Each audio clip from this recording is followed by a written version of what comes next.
What if everything you were taught about the rapture was wrong?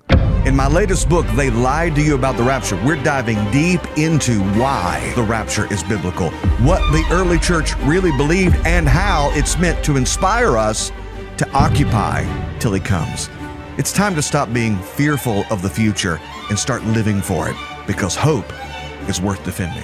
I am here with none other than Allan DiDio, and I got to tell you, I just love not only when Allan teaches, not only his programs and the way he interviews people, but Allan just wrote a new book on, guess what? The Rapture.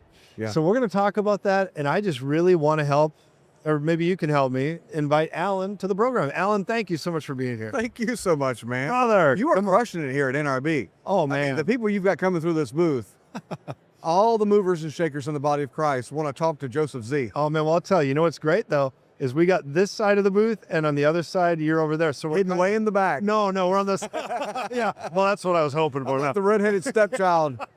Hide Bishop Allan there in the back. And let Joseph Z be the face of. Oh, no, no. you're doing an amazing job. This Well, is beautiful. All you partners and friends out there, thank you for standing with this ministry and making this happen. It really is Allan. making a difference in the world. Thank you so much. Well, I want to get into your book. So you wrote a brand new book, and let's show the cover. I just got to show the cover of this thing. Look at this. They lied to you about the rapture. I just love this thing. And it's because you really take it apart. You take the argument apart, you put it back together, and there's so much controversy about this. So Allan, what's all the controversy? Help us understand the rapture. Well, this really started with the lies that people in our own camp. Yeah. And so people who are pre-trib, don't get nervous, because Jimmy Evans wrote a foreword to this book. Yeah. Perry Stone wrote a foreword, and our very own Joseph Z wrote an endorsement for this book, right. which I'm so thankful for, by the way. I was so grateful to do it. But I've seen so many attacks against the rapture of the church from post-tribbers and that kind of thing, and I answer all of those.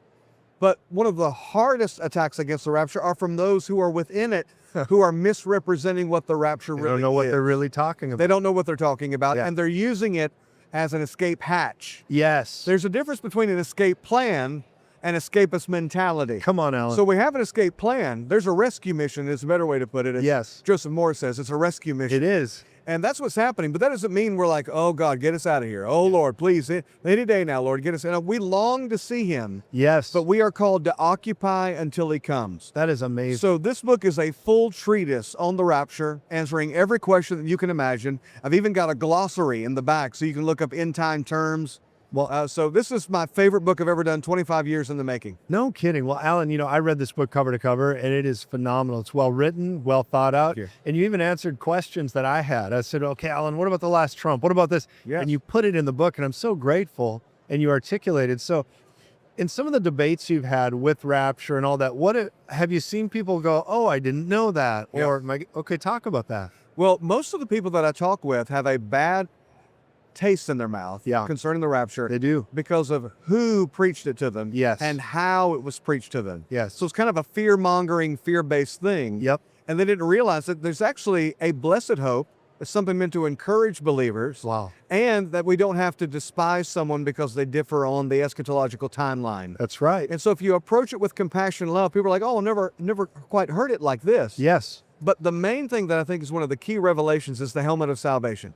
Wow. And you and I have talked about this. Mm-hmm. In Ephesians chapter 6, the Apostle Paul lays out his masterful work on the armor of God. Yes. And one of the most confusing parts of that is put on the helmet of salvation. Okay, let's go. How can believers who are already saved put on the helmet of salvation?